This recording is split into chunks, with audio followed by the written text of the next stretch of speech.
Welcome to another edition of Dungeons and Social Distancing with Nerdarchy. Join us as we discuss natural healing through the editions of Dungeons and Dragons. Welcome to Nerdarchy, for nerds, by nerds. I'm Nerdarchy Dave, and as usual, I'm hanging out with this nerd. Nerdarchy Ted. Keep yourself amused over your next short rest with D&D content by hitting that subscribe button. And if you want to take Nerdarchy with you during your next long rest, then make sure you hit that notification bell. If you want to find the rules for long resting and short resting and natural healing in 5e D&D, man, do we got the spot for you. Our sponsor, D&D Beyond, is the perfect database for all the official rules of Dungeons & Dragons 5th edition. You can check it out over there. But they have all kinds of content over there. They have free content. They have the SRD content. There's videos. There's articles. And we use D&D Beyond for so much during our own games. D&D Beyond is a great resource, beyond all of the free content over there, the videos, the articles, all of the stuff from the SRD. They've got the newly released dice roller that you can incorporate right within your character sheets. You click a little button and the dice is going to roll for your damage, for the spell, the attack, your attack rolls, what have you. It is super awesome. It is really great, really thematic. I'm looking forward to see, all the different features that D&D Beyond continues to roll on out. So, check them out. Link down in the description. Okay, so I was actually having a discussion on one of our live chats that really made me think about, the different natural healing rules throughout the editions of D&D. It was Esper the Bard was on. We were discussing some of his homebrew rules and, having grittier and more realistic systems. And I don't know why, it just sparked this idea in me. It's like, you know what? I want to see the differences between 5e all the way to 1e. So we're going to start with 5e. And we're going to talk about each of the rule sets for natural healing. If you don't have a cleric, you don't have healing potions, what do you have to do to get your hit points back? And so in 5e, the rules are we have a short rest and we have a long rest for that function for these things. And if you're a regular viewer, I'm certain that these are going to be, things that you're already aware of. But a short rest has got to be at least an hour, and the characters can expend, one or more hit dice that you would roll, and you can roll them, sequentially, so you can see what you roll in the first one before you roll the second. You're going to add your Constitution modifier to that and restore those hit points rolled equal, and you get those back. But it's a mixed bag because, when you go into a long rest, it's 8 hours, you get all of your hit points, but only half of your total hit dice rounded down back. So therefore, if you're a third level character and you've spent all of your hit dice, you're only getting one of them back. So it takes a little bit of time to get into it. So this is a super forgiving system. Make it through a long rest. You get all your hit points back. You get half of your healing, or half of your healing from hit dice back, they get recovered.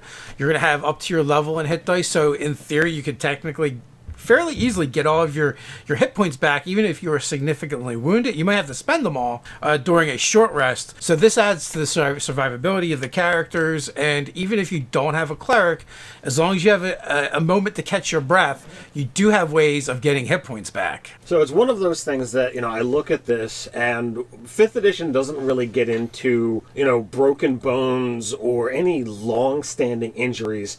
They've got conditions that, could be issues, but by the time you start getting 5th to 7th level, you're getting those spells that basically you hand wave those things away like, yeah, no big deal, I got this taken care of. So it is super forgiving. It is very easy to just yeah, the dragon tore my arm off, let's just keep on moving. What? So yeah, when you look at it, it seems designed more for those superheroes to just be able to keep barreling through whatever damage that the monsters are able to put out. Yeah, they're able to shake it off fairly easily. Also, if you want to play an attrition style game, it's a lot harder. You can still do it though, right? But you have to do it over the course of days, right? You have to do it in a way that forces them to take short rests, use their hit dice to heal. Eventually they'll get that long rest, they get all their hit points back, and then they get half their hit dice back. But if you keep half of the hit dice expend it back, I should say. So if you keep pressure on them for multiple days in a row like that, they eventually will run out of your hit dice, and then they have to make it from long rest to long rest. But that's pretty grueling and brutal on the players. And also on the DM, because you have to do it over a longer period of time to actually get that attrition effect to happen. So if we go to fourth edition, which we didn't play a lot of, we played for what, a year and a half, I think. It's been years since I've really opened up the fourth edition player's handbook, and I was kind of amazed when we're doing the research for this. So the characters do have, things where you can take a short rest, or it's not a long rest, it's an extended rest. So there is definitely some similar mechanics, but the durations are incredibly short. A short rest, characters can spend healing surges and to regain a quarter of your max hit points, and the short rest is only 5 minutes. Your extended rest is only 6 hours, and you can take one every 12 hours, and you regain all of your healing surges back, as well as all lost hit points. Oh my word! When I see people complain about how forgiving 5th edition is, 4th edition is even nicer. Well, I feel like 5th edition was born of 4th edition, and, they wanted to claw back some of that and offer up some kind of attrition that a DM could do, and, this was the compromise they made, because 4th edition clearly was the most forgiving of all of them when it came to hit points and recovering them. You were meant to keep going and going and going like a Timex. So, and there was a lot of comparisons, and we've said it before, that 4th edition seemed to be built on more of a board game or video game mechanic. It was very much designed, we believe designed, so that it could possibly be ported into other things and easily used. That, I think, explains, the MMO or video game style aspect of, okay, well, I can just click a button, and, okay, I sleep for the night and I move on, and now I can just keep grinding. So, I think that's more your why of, why it was designed that way. Now, I will say that both 5e and 4e were super simple, right? They're easy to track. It's easy to, understand. Well, things are about to get a little more difficult as we move back to 3.5. 3.5 was, I think, the most rules heavy of all the editions. There was a lot of things that were out there. We played it from playtest until the 4th edition release. I know going into both 3rd and to 4th, I bucked the system. I did not want a new edition. I liked it where things were. But with a full night's rest, 8 hours of sleep or more, you recover 1 hit point per character level. If you undergo a complete bed rest for an entire day and night, you recover twice your character level in hit points. If you have someone providing long-term care, which means treating a wounded person for a day or more, if your heal check is successful, the patients recover hit points or ability score points. Lost to ability damage, which is completely different. Didn't even have that in these later editions. At twice the normal rate, 2 hit points per level for a full 8 hours of rest, or 4 hit points per level for each full day complete rest. So you see here it's more complex. You can use your skills to enhance it. You have, did you rest all day or did you just rest overnight? And you're getting back significantly less hit points than you do from either 4th or 5, no matter what kind of rest you do. And short rest was not even an option. No, I mean, you weren't getting anything back unless you were willing to, okay, let's camp for the night. And then the cleric is like, okay, let me come and tend to everybody's wounds. He'll check on you. He'll check on you.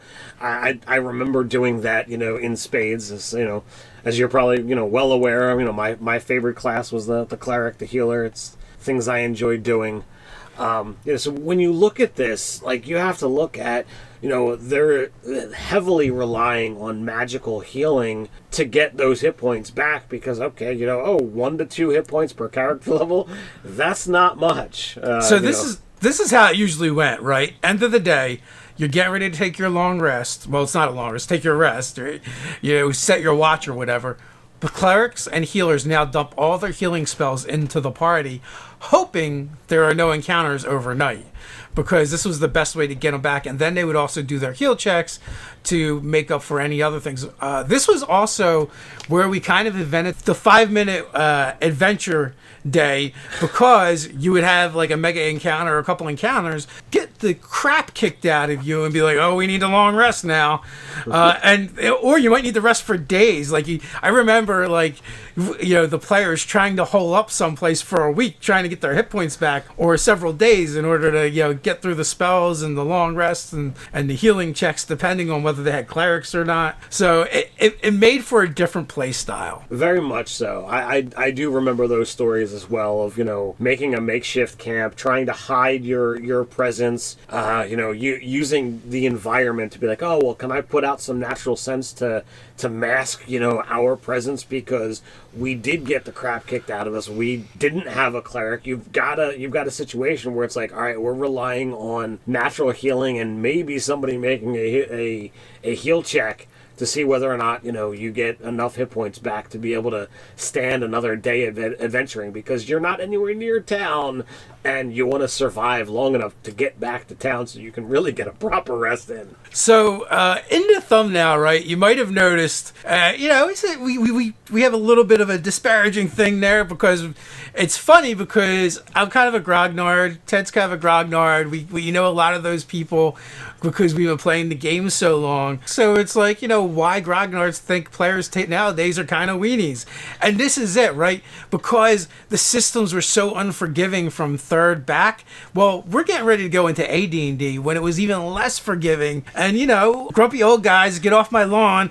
You don't know how good you have it these days. We had to adventure uphill both ways in the snow. Now related to that, I don't miss that those grittier games. I do enjoy 5th edition as it stands. Both Dave and I have both said that they've taken the best of all the editions, and if you want a more grittier game, there are definitely ways to do it. The DMG, or sorry, one of the books says that you could definitely do a short rest being 8 hours and a long rest being a week. There's absolutely ways to get those things back in your optional rules. But that is up to you as the DM and the players, because it should totally be something discussed. But that's a way to have that and get closer to what's that.